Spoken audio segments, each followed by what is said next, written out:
It is time for our Dollars and Cents segment, which, of course, is how we bring a good financial tip to you to help it improve your quality of life with your money, either in retirement or if you're getting close to retirement. And today I want to talk about the inflationary concerns. And everybody's, scared to death of inflation because of the amount of money that has been printed by the federal government in the last couple of years. I've got some information here. We've almost tripled our monetary base, the money supply, in the last 2 years. And so, obviously, if we almost triple the amount of money that's in print, what does that do to the money in our front pockets? It makes it, typically, you would think it makes it worth less. Yet we've seen no inflation over the last 2 years. We've actually seen more deflation. Interest rates have continued to fall as well.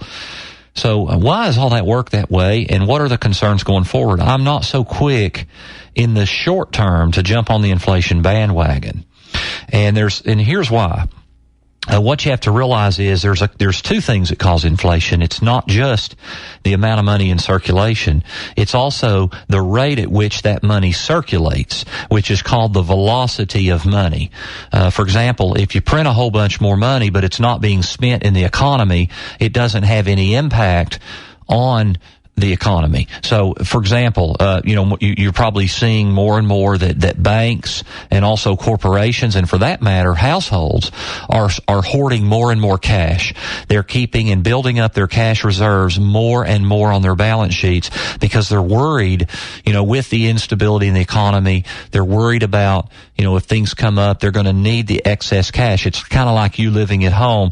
If you're more and more worried about layoffs, you're going to hoard more cash. You're going to, instead of spending more of your income, you're going to be putting more and more of it back. So maybe instead of having 3 months or even 6 months of take-home pay in emergency reserve, maybe you want it to be at a year. Or maybe you say, if I'm laid off, it might take me 2 years to find a job. I want 2 years of excess cash. Well, see, that money's not circulating through the economy. It's just sitting in your bank. And that's kind of an analogy to use, but these corporations and these banks and these financial institutions, they're hoarding cash. So yes, our government's balance sheet has grown by 165% in the last year, but the velocity of money, the rate at which money is circulating through the country and through the economy, has fallen by approximately 60% in that length of time, which is almost the exact reciprocal amount. So in other words, it's kind of just washed it out. So that's why we haven't seen inflation yet. And here's what that means. We are definitely, in my opinion, at some point going to have a showdown with inflation. But in the meantime, in the short term, I don't think those are our challenges short term. Long term, yes.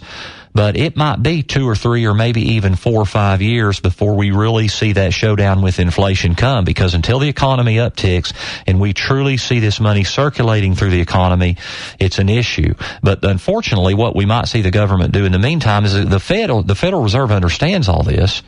And so they may just print more money and use what they call quantitative easing. And you may see that phrase sometimes, and all that means is they're printing money to buy debt, to then turn around and buy treasuries. Another way to think about that is they're printing money to be able to pay notes, to be able to pay on the debt. So they're printing money to do it. Well, that's going to create a big problem down the road. So please don't misunderstand me. That showdown with inflation is coming, but that's a long-term problem. The short term, there's a bigger issue with deflation, with prices and goods coming down and interest rates staying very, very, very low.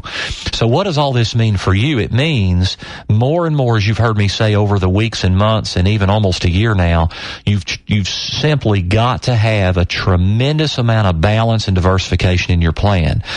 You can't just buy, in my opinion, the traditional asset allocation of stocks, and U.S. bonds. It's just not enough diversification. You've got to have a whole lot more things, non-traditional investment asset categories. We've talked about all those things. I'm not going to get into them today, but I just wanted to talk a little bit because we hear more and more people say, inflation's coming, and inflation's coming. And yes, we're going to have that showdown, but in the near term, we've got other challenges that are going to delay that, in my opinion. And I've just kind of given you an idea of how that can happen with the amount of money that is in reserve right now.